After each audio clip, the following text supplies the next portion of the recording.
Olá, bem-vindos à nossa conversa de hoje. Vamos mergulhar fundo num local bíblico que, olha, foi palco de um momento bem crucial e bastante dramático. A Rocha de Etã. A gente está se baseando aqui num artigo bem detalhado do Diego Pereira do Nascimento, lá do teológico.club. Então, o objetivo aqui é tentar entender o que era essa rocha, né? Por que ela ficou tão importante, principalmente na história do Sansão, e o que a pesquisa, a história, a arqueologia, enfim, o que elas nos dizem hoje sobre onde ela poderia ficar. E o nome também, Etã. O que será que significa? Bom, vamos tentar desenrolar isso. Para começar então, como é que o material descreve essa rocha de Etã? Pelo que vi, era tipo uma colina rochosa, nem tão alta assim, numa região chamada Cefelá.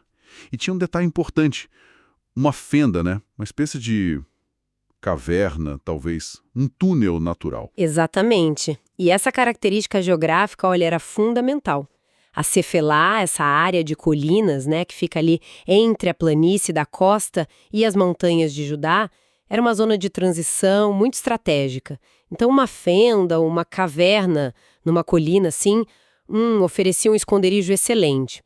O artigo até sugere que, provavelmente, não só o Sansão usou lugares assim, sabe? Outros fugitivos, guerreiros. Ah, entendi.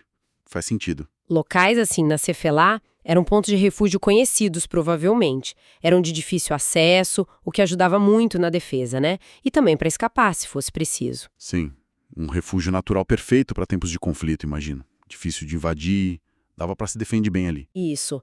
Essas formações rochosas davam proteção e vantagem. Pensa na dificuldade de tirar alguém de uma fenda de rocha num terreno desses acidentado.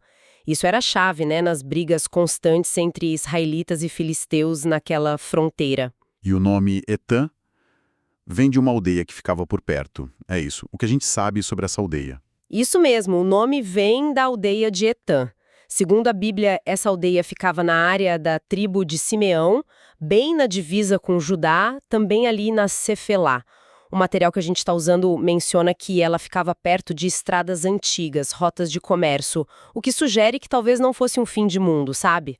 Talvez um ponto de passagem. E tem aquela informação curiosa que o texto base traz lá de Crônicas sobre o fim da aldeia. Assim, bem lembrado. 1 Crônicas 4, versículo 32, diz que o pessoal de Simeão viveu ali em Etã até a época do rei Davi. Depois disso, a aldeia meio que some do mapa, né? A gente não sabe bem o que rolou. Se o povo migrou, se foram conquistados, ou talvez, sei lá, foram absorvidos pela tribo de Judá que ficou mais forte ali na área. Interessante isso, né?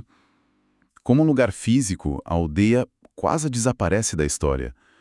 Mas a formação natural, a rocha de Etã, por causa de um evento, ganha essa sobrevida na memória. É fascinante, não é? Mostra muito o poder da narrativa. A rocha de Etã se torna famosa, imortal até. Não pela história dela mesma ou da aldeia, mas por ter sido o palco de um episódio tão marcante com uma figura como Sansão. A história que se conta sobre o lugar acaba sendo mais forte que a história do lugar. O significado vai além da geografia. E aí a gente chega no ponto central, né? No evento que realmente botou a rocha de Etã no mapa. A história de Sansão. O material nos leva para Juízes capítulo 15. Pode nos situar nesse episódio? Claro. Olha, Juízes 15 é pura tensão. O Sansão, que a gente sabe que tinha essa força fora do comum e um temperamento, digamos, explosivo, estava furioso com os filisteus. Principalmente com o sogro dele lá em Timna, porque o homem deu a esposa de Sansão para outro. Aí, para se vingar, o que ele faz? Uma sabotagem econômica gigante. Ele pega raposas, amarra tochas nos rabos delas e solta no meio das plantações dos filisteus. Queimou tudo. Trigo, vinhas, olivais, um estrago enorme. Nossa, uma retaliação com consequências bem previsíveis, imagina. Com certeza. Sabendo que ia dar problema, Sansão precisava de um lugar seguro. E o texto bíblico diz exatamente isso. Ele desceu e habitou na fenda da rocha de Etã. Ele se esconde ali, buscando proteção naquela fortaleza natural. Mas o refúgio dura pouco, né? A coisa escala rápido. Exato. A resposta dos filisteus vem logo. Um exército deles sobe e acampa em Judá, num lugar chamado Leí, que depois vai ser chamado Ramat-Leí, Colina da Queixada. Eles não atacam direto, mas a presença deles é uma ameaça clara. A exigência era: entreguem o Sansão. Aí o pessoal de Judá, coitados, ficam numa sinuca de bico, com medo de uma guerra geral por causa de um cara só da tribo deles. E decidem entregar o Sansão para evitar um mal maior. É isso? É o que parece. 3.000 homens de Judá vão até a rocha de Etã. Tem um diálogo tenso ali, eles questionam Sansão, falam do perigo que ele trouxe para todo mundo. Sansão concorda em ser entregue, mas pede para eles prometerem que não vão matá-lo. Eles amarram Sansão com cordas novas e o levam da rocha para entregar aos filisteus em Leí. Nesse momento, a rocha de Etã vira o palco da captura dele. Um momento de aparente derrota total, né? Parece o fim da linha para ele mesmo, entregue pelo próprio povo. Mas aí vem aquela virada espetacular que a Bíblia conta, não é? Uma virada impressionante. No momento exato em que os filisteus chegam para pegar Sansão, o texto diz que o Espírito do Senhor se apossou dele poderosamente. As cordas simplesmente se desfazem, como se fossem fios queimados. Ele está livre. Aí ele acha uma queixada de jumento ainda fresca, ou seja, pesada, útil como arma, pega e... E o resultado é devastador. Ele ataca os filisteus e, segundo a história, mata 1.000 homens ali. Uma imagem muito forte, quase mítica. O pintor James Tissot até retratou isso. Então, o que isso tudo significa para a rocha de Etã? O significado é profundo. A rocha de Etã, que era refúgio, depois virou local de captura, de vulnerabilidade, se transforma no ponto de partida para essa explosão de poder divino e para uma vitória militar incrível contra os filisteus. O lugar fica, assim, para sempre ligado a esse arco completo. Refúgio, fraqueza, intervenção divina e triunfo. A rocha testemunhou tudo isso, né? O esconderijo e a explosão de força. É um lugar de paradoxos. Essa conexão é muito forte mesmo. Mas, concretamente, onde ficava essa rocha? O artigo que a gente leu deixa claro que a localização exata é uma incógnita. Sim, isso é super comum com locais bíblicos antigos, né? As pistas que o texto dá são: ficava na Cefelá, perto de Leí, depois Ramat-Leí, e não muito longe de Zorá e Estaol. Zorá e Estaol eram cidades ligadas à origem de Sansão, da tribo de Dan, mas ficavam ali perto das terras de Judá e Simeão. E como os pesquisadores tentam resolver esse quebra-cabeça? Quais são as hipóteses que o material traz? Aí entra o trabalho de detetive da história e da arqueologia, que é fascinante. O artigo cita algumas ideias principais. Uma mais antiga, do século XIX, é do explorador britânico Claude Conder. Ele sugeriu que a rocha de Etã seria uma colina onde hoje fica a vila palestina de Beit Tab. O argumento dele era que nomes de lugares mudam muito com o tempo, com as trocas de poder, de população, o que é verdade. Faz sentido. E tem outras sugestões? Tem sim. Outros estudiosos, tipo Hanauer, propuseram um lugar chamado Arak Ismaim, que quer dizer Caverna de Ismael.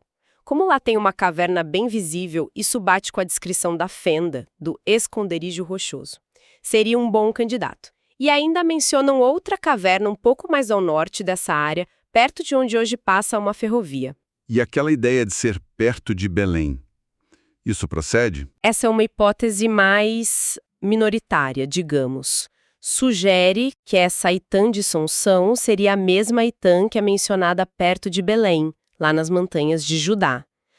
Só que o contexto todo de Juízes 15, a proximidade com Tímna, onde foi o incêndio, e Leí, onde foi a batalha, que são lugares mais ligados a Cefelá e a briga com os filisteus, faz a localização na Cefelá parecer muito mais provável para a maioria dos especialistas. Então, no fim das contas, o que a gente pode dizer sobre a localização? Olha, a conclusão que o artigo aponta, e que parece ser o consenso, é que essas hipóteses na Cefala Beit Tal ou Arak Ismaim, ali por perto, fazem sentido geograficamente com a história da Bíblia.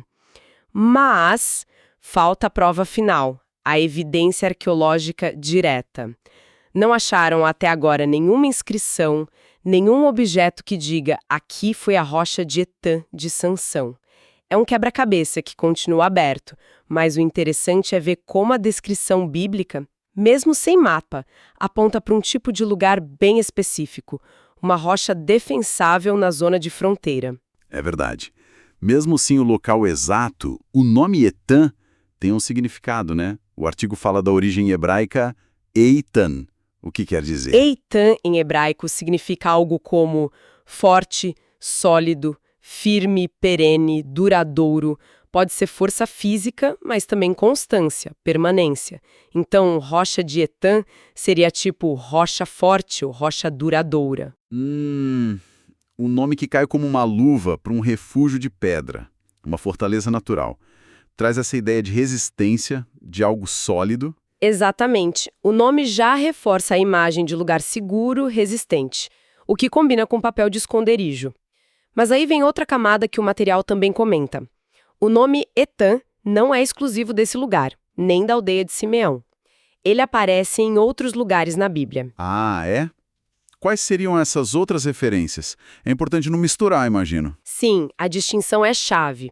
O artigo lembra que tem outra cidade chamada Etã, mas essa ficava na tribo de Judá. O rei Roboão, filho de Salomão, mandou fortificá-la. Tem também um lugar chamado Etã no livro do Êxodo, lá no deserto do Sinai, perto do Egito, onde os israelitas pararam na fuga. E além de lugares, o nome também foi usado para pessoas. Isso. Tem pelo menos duas figuras importantes com esse nome. Um é Etã, o Ezraíta, um sábio. A tradição diz que ele escreveu o Salmo 89, um salmo que fala de aliança com Deus, de força, mas também de sofrimento, né? E tem outro Etã, filho de Quise, que era levita, músico do templo, mencionado lá no livro de Crônicas. Essa variedade do nome Etã é um bom lembrete sobre como ler a Bíblia, né? O mesmo nome pode ter significados e contextos bem diferentes. Perfeito. Exige atenção aos detalhes para saber de qual Etã, lugar ou pessoa o texto está falando. Não dá para sair conectando tudo só por causa do nome igual. Bom, fazendo um resumo então da nossa conversa sobre a rocha de Etã, a gente viu que era um local geográfico específico, uma colina com uma fenda na Cefalá, um esconderijo estratégico importante naquela época. Foi o palco principal de um episódio-chave na vida de Sansão, a fuga dele, depois a captura pelos próprios compatriotas, e aí a reviravolta espetacular com a vitória sobre os filisteus. Vimos também que a localização exata ainda é um mistério, apesar das pistas, e entendemos o significado do nome Etã, forte, duradouro, um nome que ecoa na história, mas que também aparece em outros contextos. Uma colina, uma fenda, ganha uma importância simbólica e histórica gigante por causa de uma narrativa forte.